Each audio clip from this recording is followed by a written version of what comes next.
Hello there, my very good friends. On today's wrestling news, we have a big-time spoiler for WrestleMania 41. Stephanie Vaquer is NXT champ. News just in, love is not a work. And the real reason Christian Cage failed his cash-in at the weekend. I'm Adam Wilborn. And I'm Andy Murray. And this is the news. Where are we? What universe are we in right now? Wrong way round, like Ant and Dec. It'd be weird if they were sat the wrong way, but we have to be in a different studio due to weather. Yeah. Weather that didn't come out of the sky.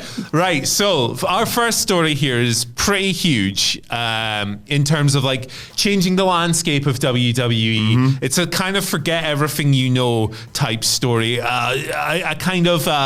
If this happens, if this follows through between now and WrestleMania 41, it's absolutely game-changing, and it is a spoiler for WrestleMania 41. So, as always, if you are someone who does not want this kind of information to make it into your ears and potentially spoil the show for you, the timestamps are down below. We always give you this nice, long, elongated introduction.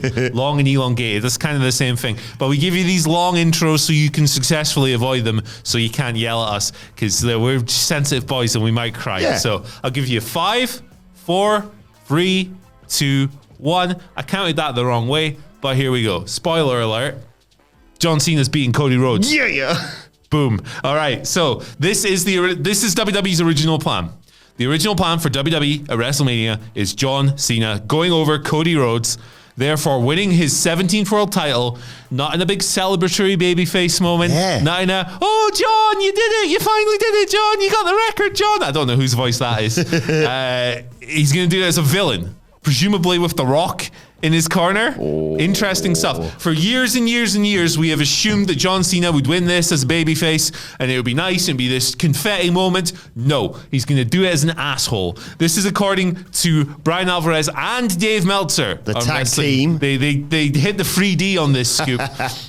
On Wrestling Observer Radio yesterday, Alvarez said to Dave, you know Cena's winning, right? And Dave confirmed that this is the original plan, and he expects this to still be the case. So this is, when he turned heel, I think a lot of us probably went, oh, Cena's going to win the belt. Cool. But it's the kind of thing that totally reshapes everything you thought you knew about this man's story. It's crazy. Yeah, it's fascinating. I really like it as a call. I think I like it the most out of any possible scenario. I think, if it had been Punk and Cody, I'd have said probably put Punk over there. Yeah.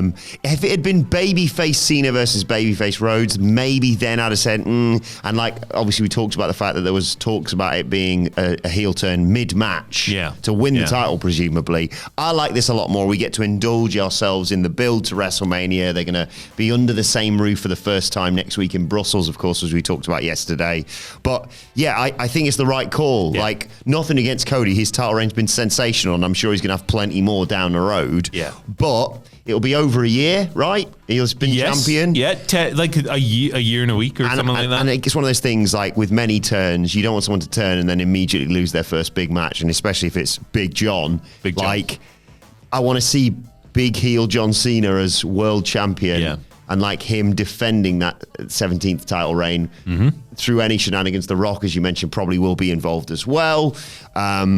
But again, it's one of those things, I think this is the case, and I thought this is the case from the moment he turned, that they were going to do this. But then again, these plans can change. Yeah. The plan was to have Drew McIntyre win the Elimination Chamber, and that clearly changed. Yeah. So it's one of those things that they could decide, Cody Rhodes beats him in 13 seconds or something at WrestleMania. I don't think that's going to happen, but yeah, I really like this as a booking call. It's not going to harm Cody whatsoever. He can go off and have some fun feuds in a different direction before inevitably circling back to the belt at some point. But you could book, people have talked about it, CM Punk versus John Cena with the heel babyface alignments being like that. Yeah. I don't know, SummerSlam, that's two nights, really of course, this year. Yeah, it's really interesting. And also, I think knowing this report, right, if you hear this report in advance and then you get to WrestleMania and you're a super Cody Rhodes fan and you really want Cody to win, imagine if Cody does win after hearing this, you're going to feel even better. Yeah. He's going to be like, no, oh, okay. Or, if you're like me, what if John Cena wins via lightning fist? Boom. Listen, the move is so dangerous, they only let him do it once in the kingdom of Saudi Arabia. WWE's own burning hammer, isn't it, basically? Yeah, it is, basically, that's the reason Kenta Kobashi actually invented the lightning fist before the burning hammer, but he was like, oh no, it's too much. It's too much. I better drop people on their face instead.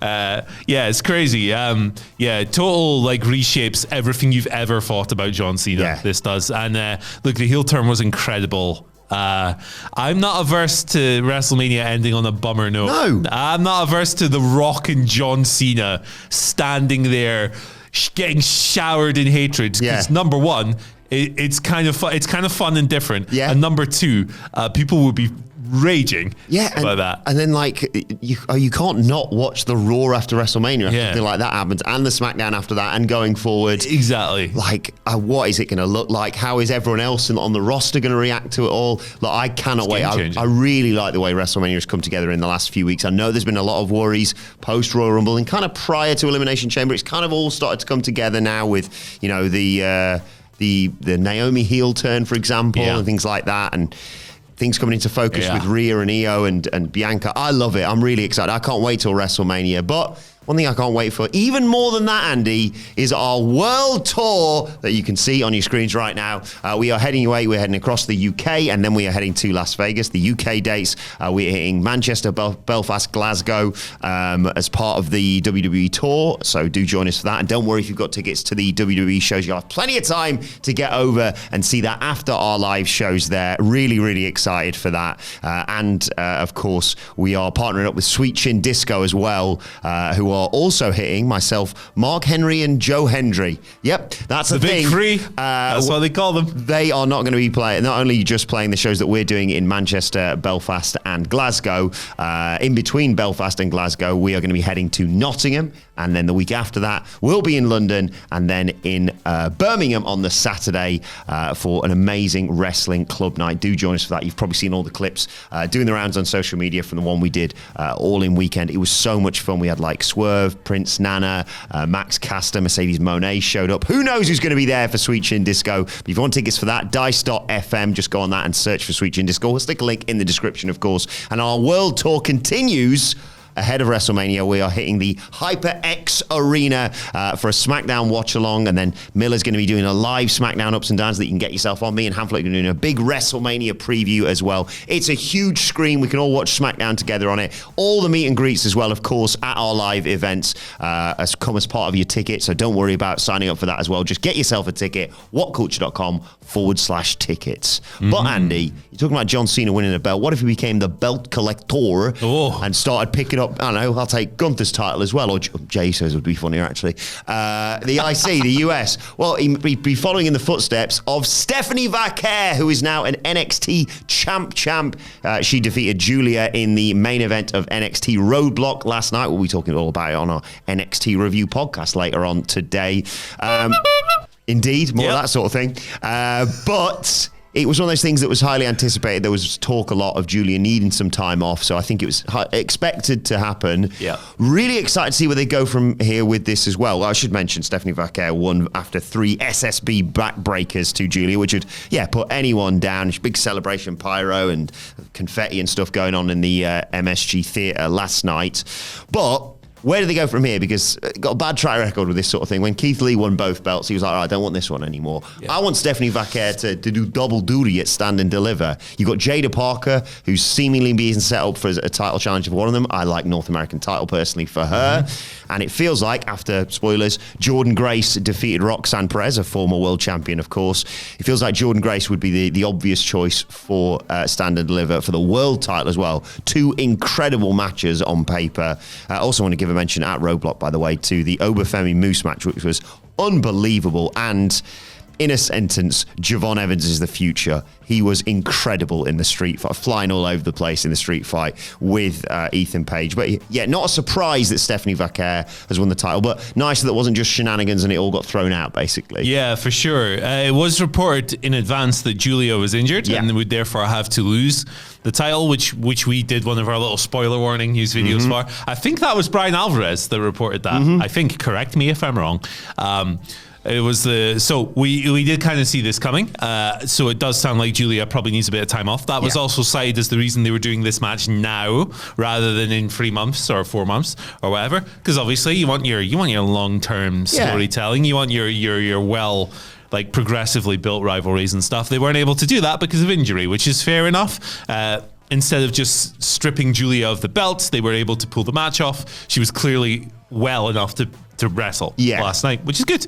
They didn't go as long as I'd have hoped they were going to go, but it's understandable with the injury, and I sense that they may circle back to this again. at another point. Exactly. So it could be a case that they just didn't want her to go like 25 minutes if she's got a sore hand or whatever the injury is. I have no idea. Always an interesting challenge. How do you get one belt off without damaging the other one? Real simple. Do the 2-night gimmick, right?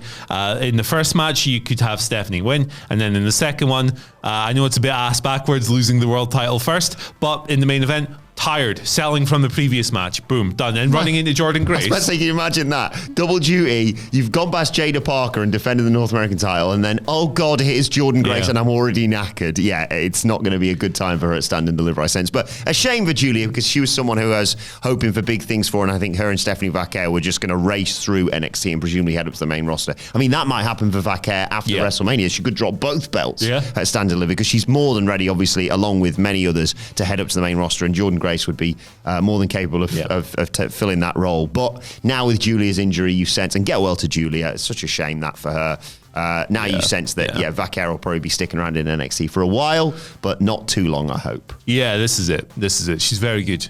And good for her. That's my good summary. call. It is good. Right, you know what else is good? Go on. Love, baby. It's in the air. And it's not at work either. Lovely, this news. It's not at work. Miro, Rusev, and CJ Perry, Lana, are back together. Aww. Congratulations. Good stuff. This is a report from TMZ came through with this. I'll read you it because they write things so weirdly on that website. Didn't they break their engagement when they were meant to be like feuding as well, TMZ? I think they just posted it on social media, which probably wasn't the best call at the time. They posted a ring or something like that. And then Vince was like, what the hell? What the hell? You had to be giving each other fish or some bolts. I'm going to punish you for loving each other because I'm a psychopath. Right. Here's what they say. Wrestling stars CJ Perry and Miro are giving love a second chance. Wow. The two are back together after initially calling it quits on their marriage over a year ago. They have actually renewed their vows. Aww. So they actually started talking together again last June when Miro he came back to the US. He'd been in Bulgaria for a little while.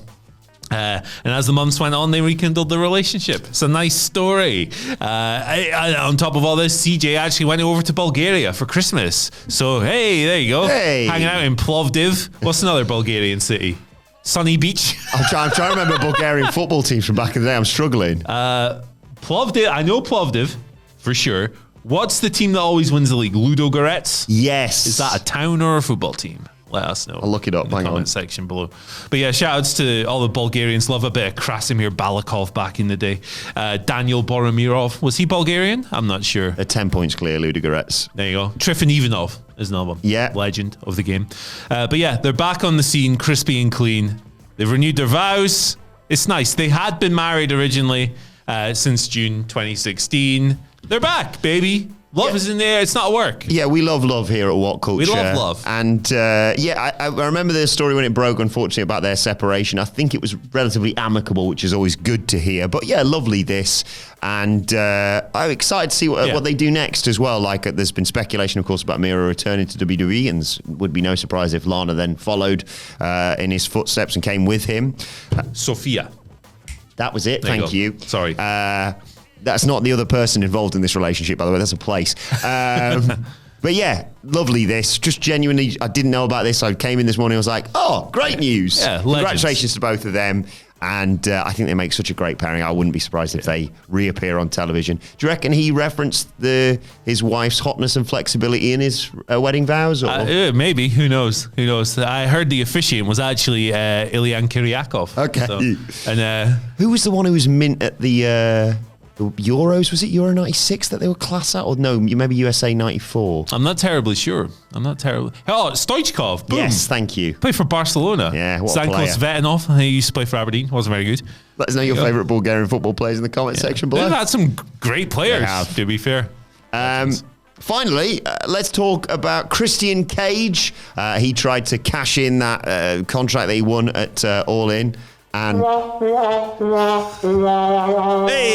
Sunday, he failed in the match between Mox and Cope. It became a triple threat. Christian Cage cashed in and ended up being the one choked out in that match by Mox as he retained the title. We sort of speculated about this in the immediate aftermath of this as to why it happened, and I think we probably guessed right, as reported here by Sean Ross Sapp. The reason why the cash-in failed was AEW just wanting to get this damn contract out of there. Yeah, Sean Ross Sapp on Fightful's post-Revolution show confirming as much. The idea was pitched the week of the show, with the failure obviously playing out in the main event of the evening.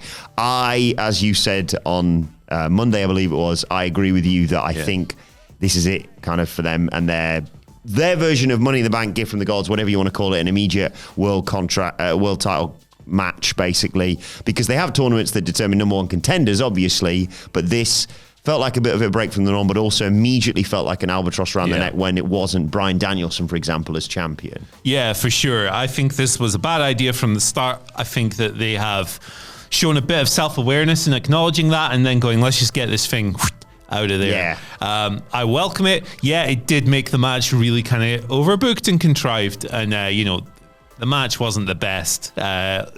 Cope versus Moxley. Hey, Cope didn't get beat again. Yeah, once again. He loves not putting people over, this Cope. But at the end of he put that young upstart in AEW over. Christian Cage. Yeah. Actually, he's 15 years old. In a mirror, he's actually 51. So... I think this is a good thing. I know some people disagree with me on this. I don't think cash-in should have any place in AEW. I think that AEW should strive to be different to WWE. Maybe WWE didn't invent the concept of a cash-in. I don't know if they did or if they didn't. But the fact is that when you think of cash-ins, you think of Money in the Bank, right? It doesn't matter who did it first or if, this promotion did it in 1989 or whatever. You think of Money in the Bank. I would never do it again. It was what was the old Jericho line about Jack Swagger? It was a dumb idea from bad creative, and now it's gone. Don't do it again. It's good in WWE, but you don't need to copy WWE's homework all the time. Don't do it. Yeah, and they've done the thing now. They gave it to a heel straight out the gate. It always is difficult anyway when you give it to a baby face, but they've done the thing where he's teased to cash in loads and then eventually done it, and it didn't work. And yeah, I mean, it jazzed up a bad match, but not sufficiently to get people to really enjoy it, to be perfectly honest. And I think, I don't see them. It was the all-in match to determine it was really good fun, obviously. But it was. I don't see them trying this again. And like I say, they've got a tournament eliminator going on Dynamite tonight, but they have tournaments all the time to determine champions and number one contenders. Just do that and say, congratulations, you won a title shot at X show. Yeah, there you go. Boom. If you win the gauntlet, your title shot is at the pay-per-view. Yeah. There you go. Simple. Linear, easy. Keep it simple, stupid. And hey, if you enjoyed this video right here, check out this one on your screen right now. The 50 best wrestlers in the world. I like doing the news so much in this studio, and I think we should do another one. Deal. Back later. Bye. Bye.